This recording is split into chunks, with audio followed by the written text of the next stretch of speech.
Algumas semanas atrás, se vocês me perguntassem qual era a maior luta a ser feita, eu ia falar sem pestanejar que era Poatan versus Jones, independente do resultado, independente das chances do Poatan, mas era a maior luta a ser feita no UFC naquele momento. Só que agora não é mais, o Tom Aspinall conseguiu pegar o hype dessa luta e se encaixar naquela mesma posição que estava o Poatan. Só que tem um porém aí.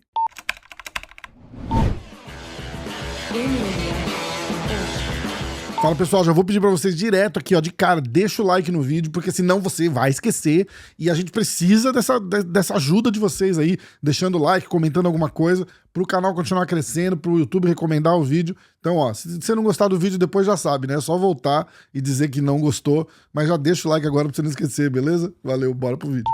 A gente tá olhando a situação, eu fico tentando buscar criatividade pra falar de assuntos interessantes e trazer aqui pra vocês, e eu não consigo tirar essa história do Poatan tá treinando forte, já dá pra ver que ele tá treinando forte. O Ankalaev vai acabar lutando com o Rakic, e o Jon Jones continua agendado, até que provem o contrário, pra lutar no Madison Square Garden em novembro. O Madison Square Garden virou, querendo vocês ou não, virou a casa do Poatan.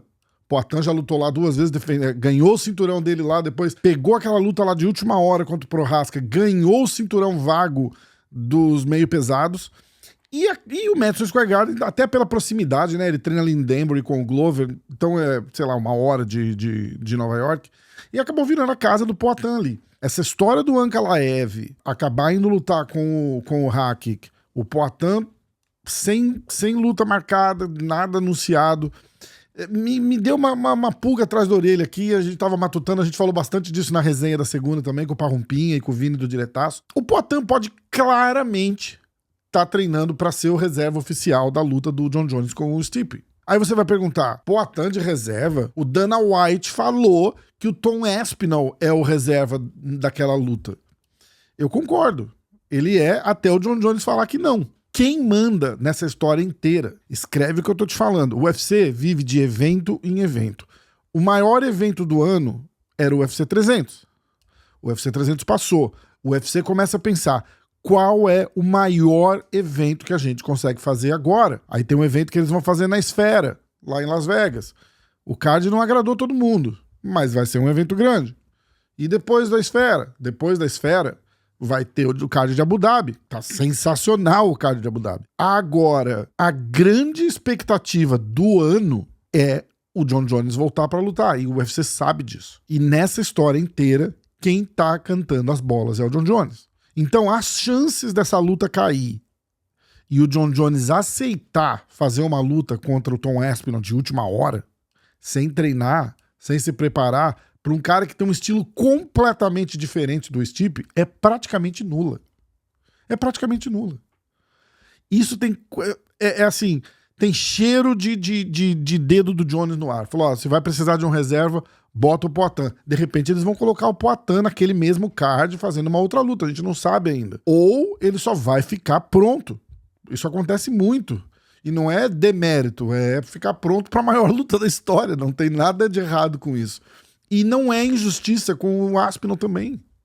Porque isso daí é uma questão de conversar. A gente fala muito de que vai passar o Aspinall para trás, isso vai acontecer isso, vai acontecer aquilo.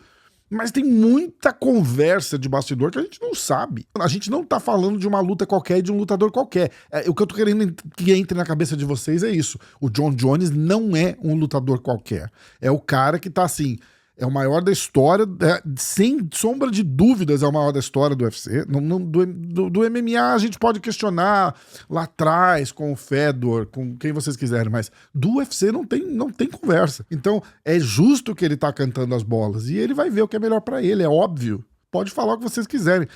Ele não tem medo de lutar com o Aspinall. Mas de repente é um risco que ele não quer correr. Isso não chama medo, isso chama... preservar legado, preservar carreira. É uma merda? Pra gente é uma merda. Óbvio que eu queria ver Tom Aspinall e Jon Jones. Não tô aqui nem protegendo. Eu gosto muito do Jones. Mas eu não tô protegendo. Eu só tô tentando esclarecer os fatos pra gente olhar pra essa história toda com razão e não com emoção. Entendeu? Então, Quando o cara vai fazer um camp... Aliás, uma coisa que a gente tem que pensar também é assim, se a gente acha que o John Jones vai entrar lá e lutar com o Stipe e fazer uma apresentação sensacional, a gente tá enganado também. O Jones vai estar longe da sua melhor forma nessa luta. Isso é um outro problema que a gente não falou ainda. O cara tá já há 2 anos de novo parado. E 2 anos parado vindo de lesão.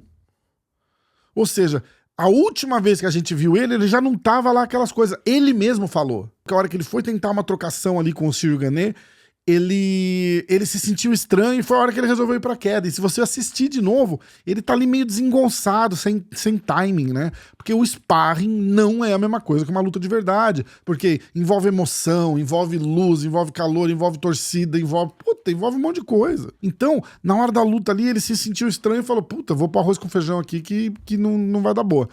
E a gente vai ver com o Stipe praticamente a mesma coisa, se bobear pior. Porque é um cara que tava parado já há 2, 3 anos, aí ele volta, faz essa luta com o Cyril Gane e é o campeão dos pesados. Agora, mais 2 anos. Então, se você parar pra pensar, tipo, nos últimos 4, 5 anos, o John Jones vai lutar 2 vezes. E isso vai ter uma repercussão catastrófica na apresentação dele, na performance do cara. Não vai ter jeito. Então, não espera o John Jones voando baixo ali contra o Stipe, porque não vai ser. Vai ser de novo o arrozinho com feijão ali, ele vai chegar, vai juntar, vai botar pra baixo e vai finalizar a luta. Isso é o que eu acho que pode acontecer.